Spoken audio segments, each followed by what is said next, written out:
Hello 10th students எல்லாரும் maths exam நல்லபடியாக படிச்சுட்டு இருப்பீங்க. 10th மேக்ஸில் சாப்டர் வைஸ் வந்து பார்த்தீங்கன்னா பப்ளிக் எக்ஸாமில் கேட்கப்பட்ட கொஸ்டின்ஸ் தான் நீங்கள் பார்க்க போகிறீங்க. 2020லேருந்து 2025 வரைக்கும்.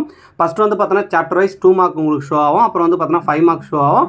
அப்புறம் ஜாமெட்ரி கிராஃப் வந்து பார்த்தீங்கன்னா உங்களுக்கு ஷோ ஆகும். ஸோ இதில் இருக்கிற கொஸ்டின்ஸ் எல்லாம் எதுக்காக படிக்கணும்னு சொல்கிறேன்னா, ஈஸியாக பாஸ் ஆகிறதுக்கு இந்த கொஸ்டின் மட்டும் பார்த்தா போதும், பாஸ் ஆகிடலாம். சென்டர் மார்க் ஸ்கோர் பண்ணுறீங்க பார்த்தீங்களா, இதுலேருந்து வந்து பார்த்தீங்கன்னா உங்களுக்கு கம்பல்சரி அந்த கொஸ்டின்ஸ் கேட்க வாய்ப்பு இருக்குது. கிரியேட்டிவ் ப்ராப்ளம் என்னென்ன ப்ராப்ளம் கேட்டிருக்காங்கன்றத அடுத்த வீடியோவில் நான் கொடுக்குறேன்.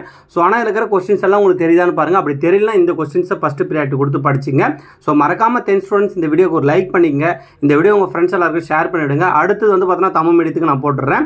ஸோ இதில் இருக்கிற கொஸ்டின்ஸை எதையுமே ஸ்கிப் பண்ணாமல் படிச்சுக்கோ. அப்போ தான் வந்து பார்த்தோன்னா நீ மேக்ஸில் சென்டர் மார்க் ஸ்கோர் பண்ண முடியும். இதுலேருந்து ரிப்பீட்டாக அதிக வாய்ப்பு இருக்குது கொஸ்டின்ஸு. ஸோ அதனால் இதில் இருக்கிற கொஸ்டின்ஸ் ஏதாவது தெரியலனா அந்த கொஸ்டின்ஸை நீ நல்லா தெளிவாக படிச்சுக்கோ. ஸோ அதே போல் எந்தெந்த இயரில் கேட்டிருக்காங்கன்றதை நம்ம தெளிவாக மென்ஷன் பண்ணி கொடுத்துருக்கோம். ஸோ அதனால் இதில் இருக்கிற கொஸ்டின்ஸை ஃபஸ்ட்டு ப்ரியாரிட்டி கொடுத்து படிச்சுக்கோ. அப்புறம் வந்து பார்த்தோன்னா உங்களுக்கு வந்து பார்த்தோன்னா என்ன கொஸ்டின் வந்து பார்த்தோன்னா ஜாமெட்ரியில் இந்த 11 கொஸ்டின்ஸ் நீ பார்த்தாலே ரிப்பீட் ஆகிடும். ஸோ ஜாமெட்ரி பொறுத்த வரைக்கும் பயப்பட வேணாம். அதே போல் கிராஃப் பொறுத்த வரைக்கும் இந்த 15 கொஸ்டின் படிச்சுக்கோ. மறக்காமல் இந்த வீடியோக்கு லைக் பண்ணிட்டு உங்கள் ஃப்ரெண்ட்ஸ் ஷேர் பண்ணி. தேங்க்யூ.